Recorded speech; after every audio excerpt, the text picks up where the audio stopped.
ವಿಧಾನ ಪರಿಷತ್ ಚುನಾವಣೆ ಹಿನ್ನೆಲೆಯಲ್ಲಿ ಆಮಿಷ ಒಡ್ಡುವ ಅಭ್ಯರ್ಥಿಗಳಿಗೆ ದಕ್ಷಿಣ ಕನ್ನಡ ಜಿಲ್ಲಾ ಬಿಜೆಪಿ ಜಿಲ್ಲಾಧ್ಯಕ್ಷ ಎಚ್ಚರಿಕೆ ನೀಡಿದ್ದಾರೆ.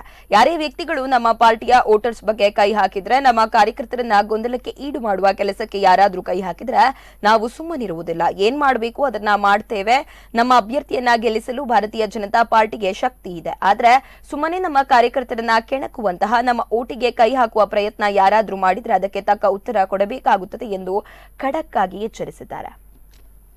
ಯಾರೇ ವ್ಯಕ್ತಿಗಳು ನಮ್ಮ ಪಾರ್ಟಿಯ ವೋಟರ್ಸ್ನ ಬಗ್ಗೆ ಕೈ ಹಾಕಿದರೆ ಅಥವಾ ನಮ್ಮ ಕಾರ್ಯಕರ್ತರನ್ನ ಗೊಂದಲಕ್ಕೆ ಈಡು ಮಾಡುವಂಥ ಕೆಲಸಕ್ಕೆ ಯಾರಾದರೂ ಕೈ ಹಾಕಿದರೆ ನಾವು ಸುಮ್ಮನಿರುವುದಿಲ್ಲ.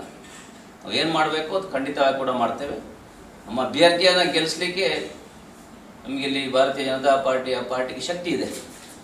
ಆದರೆ ಸುಮ್ಮನೆ ನಮ್ಮ ಕಾರ್ಯಕರ್ತರನ್ನು ಕೆಣಕುವಂಥ, ನಮ್ಮ ಓಟಿಗೆ ಕೈ ಹಾಕುವಂಥ ಪ್ರಯತ್ನವನ್ನು ಯಾರಾದರೂ ಮಾಡಿದರೆ ಅದಕ್ಕೆ ನಾವು ಉತ್ತರ ಕೊಡಬೇಕಾಗ್ತದೆ. ದಕ್ಷಿಣ ಕನ್ನಡ ಜಿಲ್ಲೆಯಲ್ಲಿ ಮತದಾನ ಬಹಳ ವ್ಯವಸ್ಥಿತವಾಗಿ ನಡೀತಾ ಇತ್ತು. ನಿಮ್ಗೆ ಗೊತ್ತಿದೆ, ಬೇರೆಲ್ಲ ಭಾಗಗಳಿಗಿಂತ ನಮ್ಮ ಜಿಲ್ಲೆಯಲ್ಲಿ ಯಾವುದೇ ಚುನಾವಣೆ ಆಗಲಿ ಸ್ವಲ್ಪ ವ್ಯವಸ್ಥಿತವಾಗಿ, ಯಾವುದೇ ರೀತಿಯ ಆಮಿಷ ಅದಕ್ಕೆಲ್ಲ ಯಾವುದೇ ಚುನಾವಣೆಯಲ್ಲಿ ಬಹಳ ಕಡಿಮೆ, ಅಲ್ಪ ಸ್ವಲ್ಪ ಕೆಲವು ದೂರು ಕೇಳಿ ಬರ್ತದೆ. ಆದರೆ ವಾಪಸ್ ಈ ವಿಧಾನ ಪರಿಷತ್ ಚುನಾವಣೆಯಲ್ಲಿ ಆ ರೀತಿಯ ವಿದ್ಯಮಾನಗಳು ನಡೆಯುವಂಥ ಸಂಭವ ಇದೆ.